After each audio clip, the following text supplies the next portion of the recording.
Angela at Margie's Gluten-Free Pantry. I missed so many of you, and I hope you all are staying well. I wanted to bring some things to your attention and let you know that there are ways to sanitize your hands outside of maybe what you're seeing in the stores. Are you out of hand sanitizer? Still haven't been able to find any? We have a kit that we have put together for you. I know you can't see that too well, but I'm going to tell you about it, show you the things that we have inside of it, and show you what you can do with it. Inside the kit, there's a bigger version of my little paper that I have right here. This is my little cheat sheet, so I remember to tell you all the great things that are in the kit. But the information on the sheet gives you a little bit of a recipe. It tells you a little bit about some of the research that I've put together, and it tells you how to make your own hand sanitizer at home. So let me begin by saying witch hazel has a little bit of a bad rap when it comes to making hand sanitizer. Why? Well, it hasn't been tested thoroughly in labs, but it has been tested in other labs in other ways, and it has been shown to destroy viruses. Not as much on the germ side, but a lot on the viruses. Witch hazel is literally known to be antiviral. What are we trying to kill out there right now? Viruses. Bacteria is too, but viruses are a huge thing right now. So I'm saying go with the witch hazel.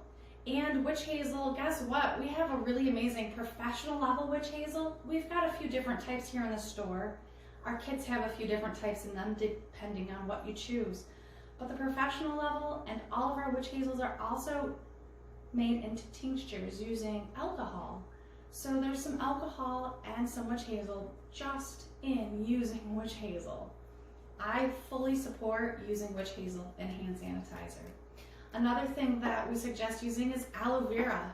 There's all kinds of aloe vera. If you can find organic, great, that's the best. If it's gel, if it's juice, if it's a whole leaf or just the inner fillet, use it. If you have it, use it. Use what you've got. Guess what else? Aloe vera is also known to be antiviral. I think that's tremendous. More things you can add to your hand sanitizer to make them antiviral. Essential oils. They've got a bad rap too, but guess what? There have been tons of studies done for eons, maybe not eons, but for a very long time that show many essential oils to be antiviral, antibacterial, and more. So our kit gives you a coupon to purchase the essential oils for a discount. Let me show you what we've done here. I take some amazing witch hazel, about 2 ounces, so about a 1/4 cup, which I've already got measured out here in my handy dandy little measuring cup. I'm gonna pour it into another one. Easy breezy. It's science class and back from 20 years ago. Aloe vera. This happens to be gel, so this is gonna be a little bit thicker, and I've opened it already, so it's really nice and jelly. So gel, I'm gonna measure out about a 1/2 cup of it. I do shake it because this is whole leaf, so it's gonna be a little bit more liquidy than some, but it's also gel-like, which means you could put this in a container that's squeezable and have hand sanitizer like you might find in a store in a squeeze bottle. My ratios are more of a spray bottle type. So I've got now a 1/2 cup of aloe, a 1/4 cup of witch hazel, and I'm gonna add some essential oils. I would love to teach you so much about oils, but we only have a short amount of time. So I'm gonna tell you thyme, T-H-Y-M-E, has been tested by this, the EPA actually. There is a website out there. It is at EPA.gov actually, that is showing you some of the products that have been tested to kill some viruses out there. And things with thyme and citric acid in them are the natural products that are killing it. There's all kinds of chemicals that are killing it too, but thyme and any kind of citrus oil, lime, lemon, orange oil, any of these things have citric acid in them. I'm gonna start with a very heavy dose of thyme. Because it's a hand sanitizer, I'm actually gonna use maybe a little bit of a higher concentration of essential oils than I would normally use.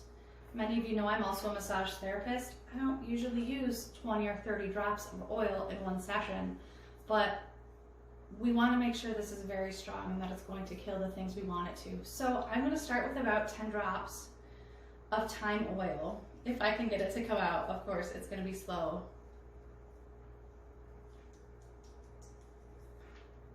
So there's about 10 drops right there. And then I'm going to find something that is citrusy. I've got some mandarin right here, and so that's what I'm going to use. Unfortunately, this one has a little different top, so it's not going to be exact drops, but it'll be approximate. Essential oils that you buy from us are going to have the dropper tops, and they're much easier to measure. Again, maybe about 10 drops of that. Then the rest is kind of play with what smells good to you.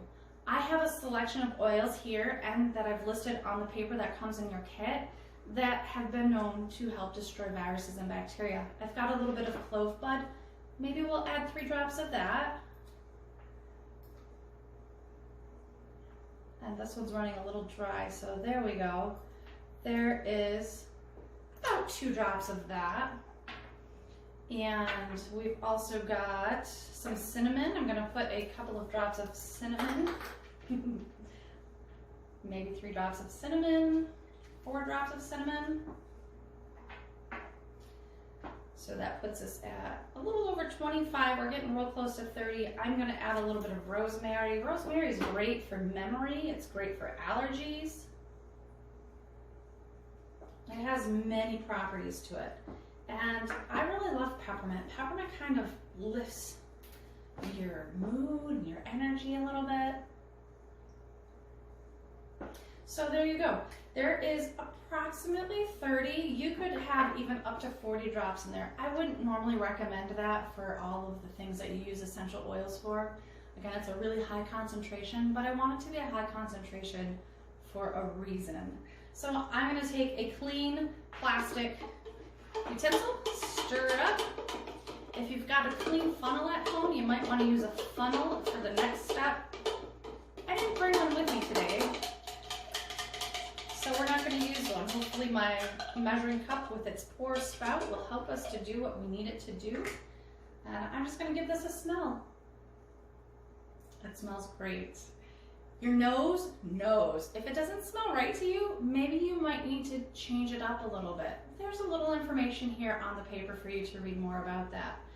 I then have in your kit a spray bottle. This is about a 2-ounce spray bottle. I'm going to go ahead and pour this right into the bottle. It's going to be more than enough to fill the bottle. It's also going to be very thick, like I said, because I'm using gel.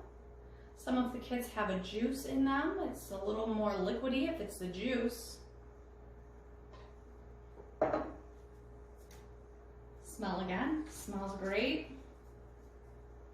And I'm going to give it a good shake. And every time I make blends with essential oils, I just give thanks to our Creator for making amazing things in the plants that can help our bodies to be healthy and whole. And there you have it. Hand sanitizer. Every time you use it, shake it vigorously. It's going to take a few to get it pumping, to prime the pump, but there you go. Hand sanitizer. And it smells great too. Thank you so much for your time. We really hope that you guys are staying well at Margie's Gluten-Free Pantry. All of us say, stay well. Come see us soon. Bye-bye for now.